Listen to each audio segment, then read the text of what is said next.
Hi, my name is Dr. Debbie Steele. Today is just going to be an introduction. Now, I want you to know that I am an expert in this emotionally focused couples therapy that I'm going to be teaching. I found this approach about 6 years ago, and I have just fallen in love with it. I hope that you will fall in love with it too. But it is the most effective couples counseling approach out there. It has empirical evidence, and it has been shown to be effective in 70% of couples. It is not effective with all couples because they're in so much distress, has been my experience, that you can't really get them through the process. But I have seen couples healed time after time after time. I'm going to share with you the theory behind it, as well as the techniques that are used when you're doing emotionally focused couples therapy. So that's why I'm excited for you guys that you are going to have this foundation of what emotions are, what they do, how important they are, and how we can use them effectively in counseling. And it is based on a sense of what is happening to couples to where they find themselves having all this relationship difficulties. Sue Johnson is the originator of emotionally focused couples therapy. And what she did was she decided that she needed to watch her couples. As she was counseling them, she would videotape them, and then she would just look at the videotapes over and over and over to try to discover what is happening with these couples. What is the pattern that all couples seem to find themselves in? And she named what she found as the negative cycle. She also named it demon dialogues, which I love that name. In some ways, the negative cycle is a deception. People try harder and harder to be understood, and they just find themselves feeling less and less connected. So this approach came out of the theory of attachment that is the work that John Bowlby did in the 1950s. At that point in time, it was applied to children primarily. And then the research that Sue Johnson did was on adults. And she was really trying to discover what is love and the importance of attachment and emotional bonding. If we don't feel attached, if we don't feel bonded, we're not going to feel cared for, and we're not going to feel loved. So she has defined love in terms of that security and safety that is within a relationship that says, I can depend on you. I know that you're going to be there for me. I know that I matter to you. So those are the words that we'll use when we're doing therapy with couples or within families, is helping them to understand their longing for attachment and for connection. And then also understanding this thing called emotions that God has given to us and how important they are. And unfortunately, within our culture and within our church, emotions have been largely disavowed. And it's really falling in love with our emotions, which is what I have done. And so understanding that emotions communicate, and they actually organize the responses that we have to the most important people in our lives.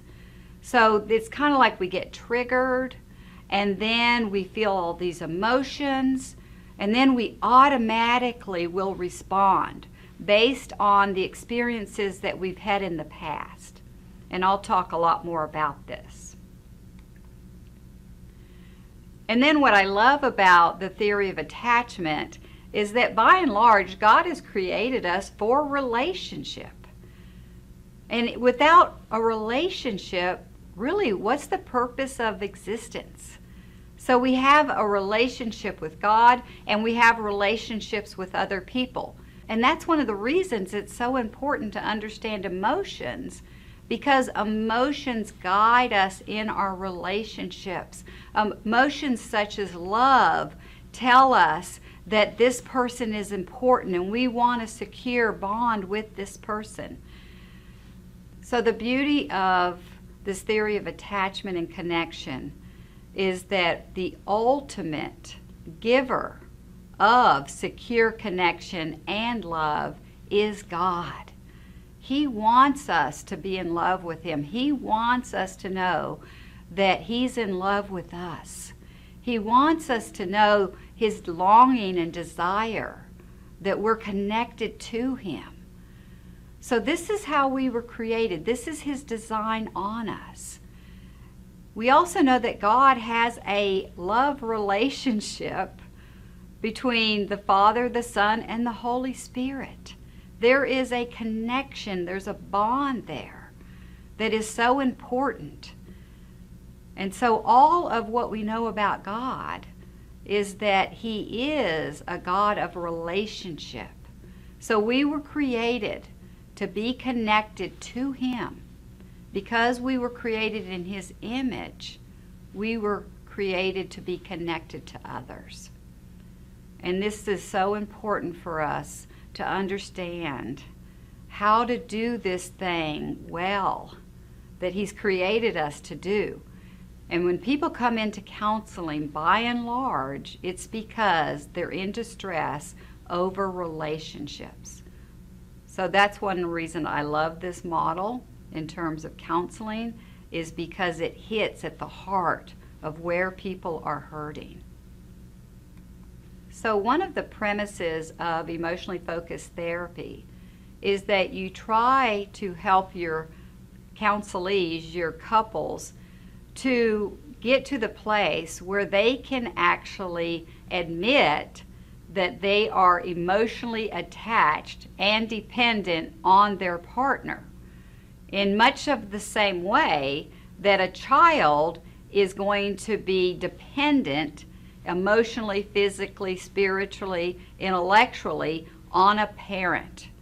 And then within our adult relationships, we never lose the longing for nurturance, for soothing, for protection. We never lose the need to feel comforted by others who are really important to us, no matter how old we are. And something's happened in our culture that says when we're 12 or 13, that we need to be independent entities. And something's told us that as adults, we don't have these really powerful longings and needs. And so we ignore them. We don't know that they're actually what's happening to us and what's not being met within us.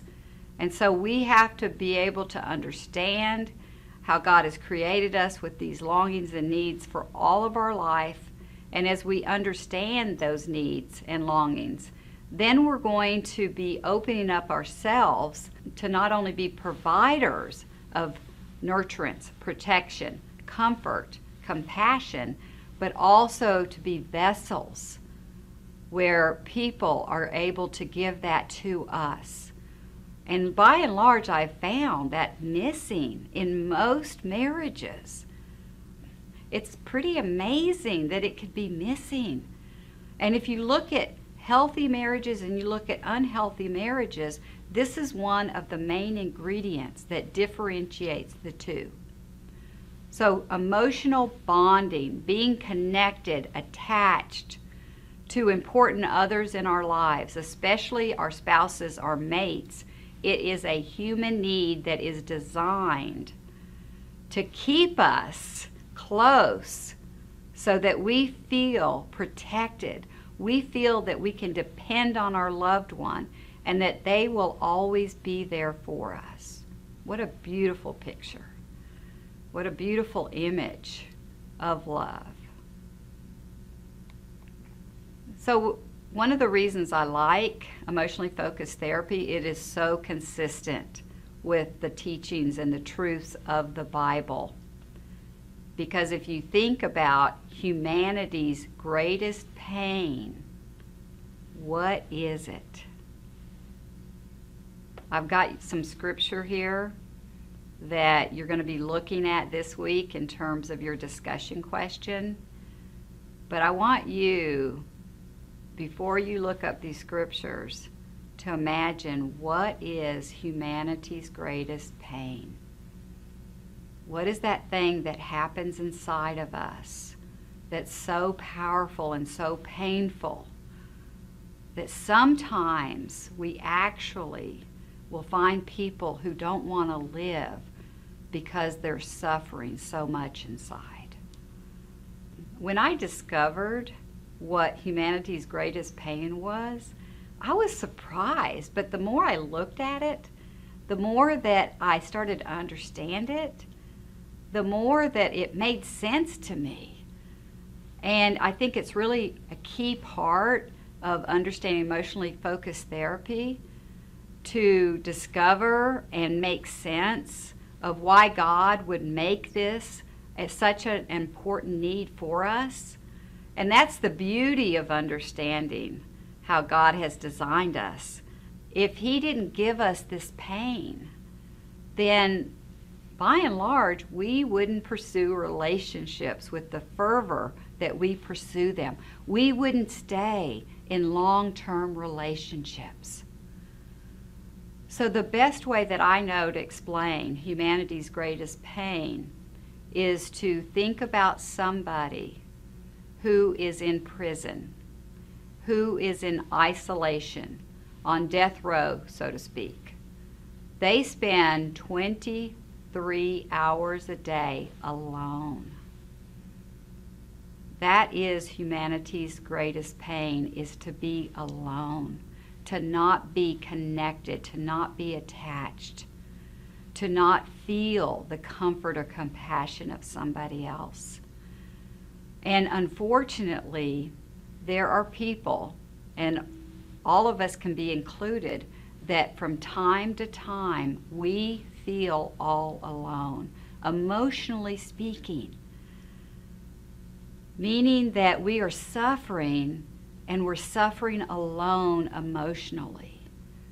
And we don't have anyone to share it with. And when we try to share it, it is misinterpreted. It's not received. And that's what I find in couples counseling, is they are doing everything they know to share their pain, but they're doing it by yelling and screaming. Or they're maybe crying, but they're saying things that are very cruel. And so the other person doesn't know about their pain. I liken it to somebody who is deaf and mute. And so the only way they know how to show their pain is they have explosions. And that's what we see in couples, is they have explosions because the explosions are a demonstration of their pain. But unfortunately, the other person doesn't get it. And they'll never get it until we can slow them down and help them to actually feel that fear and that sadness that's associated with feeling so alone. The fear is horrendous. The fear is more like terror for some people. And in that moment when they're triggered, they're both feeling terror. And they're working so hard to try to get the other person to see their pain, and they don't know how to do it. So that's where we come in as counselors, is we help them to get to the place where they can convey their pain in such a way that the other person can feel it and is moved by it and can respond in loving, comforting, compassionate ways, and then vice versa. But I'm here to tell you, I have couples who have experienced so much trauma in their life, all of their life, in all of their relationships. Sometimes I think, oh my gosh, this is not ever going to be possible for this couple. But I have witnessed time after time God healing couples so that they get the love from each other that they have been fighting for 10, 20, 30, sometimes 40 years. It's pretty amazing. And that's one of the reasons I'm so excited to share this with you. So when we're looking at humanity's greatest need, and if it has something to do with feeling alone, then this fear or this terror is actually what people need freedom from. They go into this place where they have to protect themselves from this fear. And some people will just kind of go numb because that fear is so big. It's like, if I don't feel anything, if I just kind of have an out-of-body experience, if I just tell myself it doesn't matter, then I won't feel this terror. So regardless of the fear that people feel, God has also put within us a way to protect ourselves. And so a lot of the work that I have to do with couples is I have to talk to them about the ways that they protect themselves. And I want a couple to get to the point where they can protect each other, and they don't just have to both go into their corners and protect themselves. We protect ourselves by yelling and screaming and attacking. We protect ourselves by withdrawing from the source of the fear. But neither one of those strategies are going to be effective. The only antidote to the fear is kindness, compassion, comfort, gentleness. It's the only remedy. And that's going to help people get to the place where they're safe in their connection with God and with others. And I just want to put a little caveat in right here that by and large, the relationships that people have grown up with is going to be a reflection of the relationship that they have with God. And so knowing this and understanding emotions is not only going to help people get closer to each other, but it's going to help them to get closer to God. So there's all good things that will come out of people going on this journey. It's an emotional, spiritual journey. So emotionally focused therapy is focused on creating and strengthening the emotional bond between partners. And how do you do that? You identify and transform those key moments that foster loving relationships. By and large, we all get in trouble when we get triggered.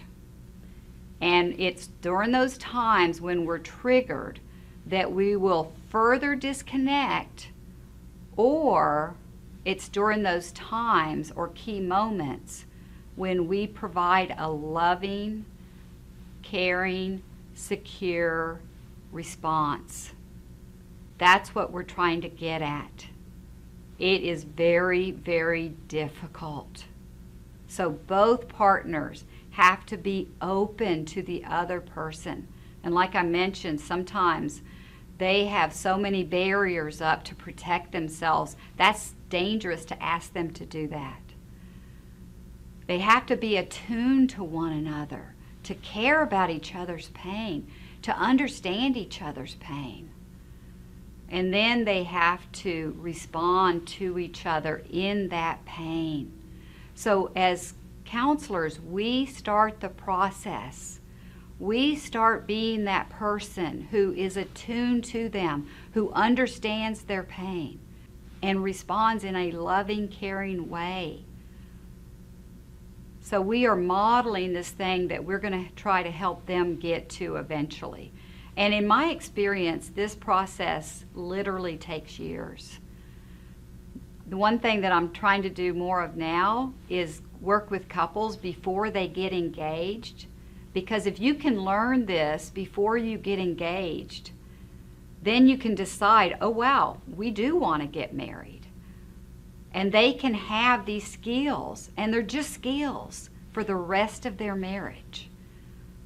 So even before somebody goes into premarital counseling, they need to have these skills and work together to secure that bond that's going to last them a lifetime. I find that once couples are already engaged, that commitment is already there, and then they don't really have the freedom to say, wow, this isn't working for us.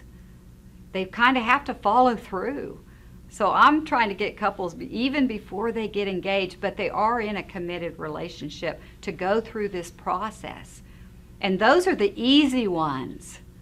But the people who've been married 40 years and they've experienced attachment trauma over and over and over, it's so hard to get to that place that it was good, if it was ever good. As I've mentioned, research has been done on this approach, and it has shown that it is effective, that it brings about that secure bond in 70% of couples. And we're talking about couples where there has been infidelity, where there has been brokenness for years and years, where there has been attachment injuries, that healing has taken place.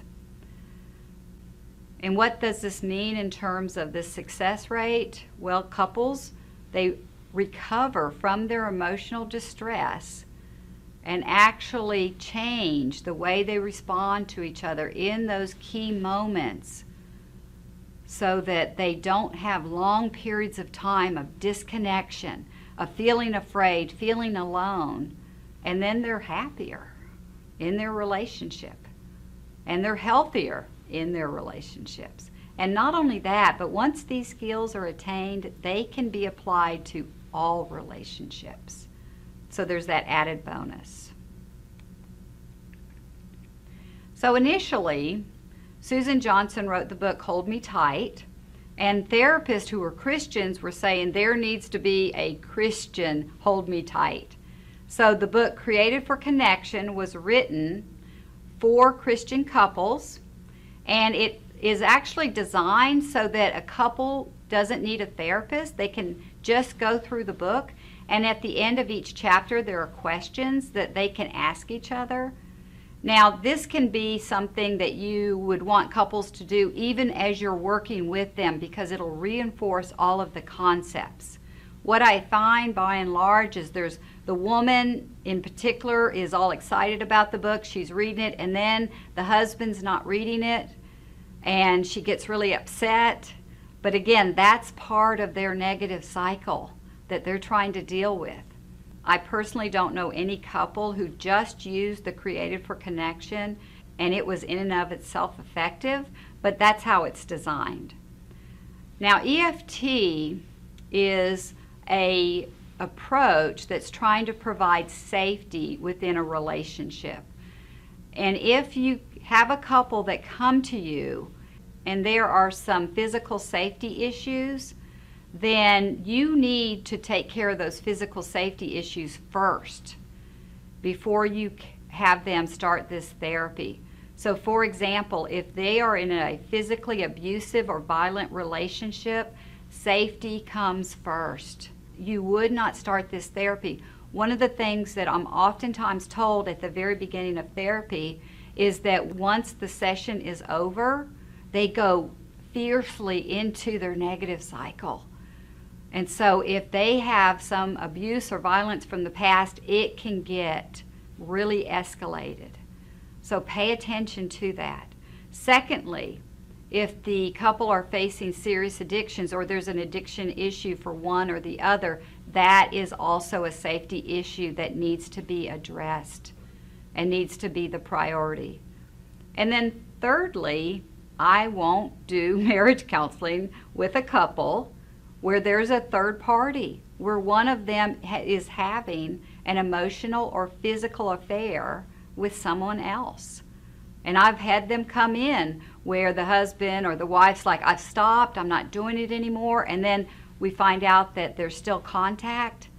You don't want to do this therapy with that couple until you know that that contact is not being made. It's not going to work. And you have to set the structure up in such a way that you're saying, as the expert, I'm not going to do marriage counseling with you right now. Would you like me to help you do something else? But I can't help you do that when there's a third party. So this therapy really does bring to life the beautiful love story in the Bible in terms of how our relationship with God is going to color how we connect with others.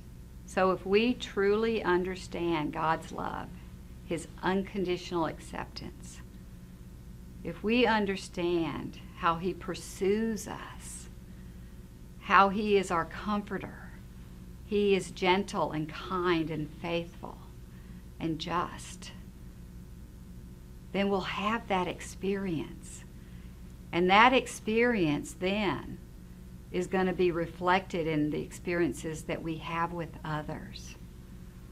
So pursuing that understanding and truth and connection with God is going to be paramount in terms of this therapy, in terms of the way that God has designed us, created us for connection.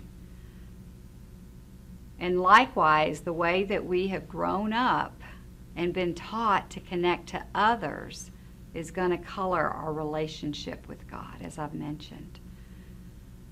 So this therapy helps people to develop the skills, to develop the capacity to be compassionate, be comforting, be nurturing, be protective in their relationship with others as they come to understand those same principles are at play in their relationship with God.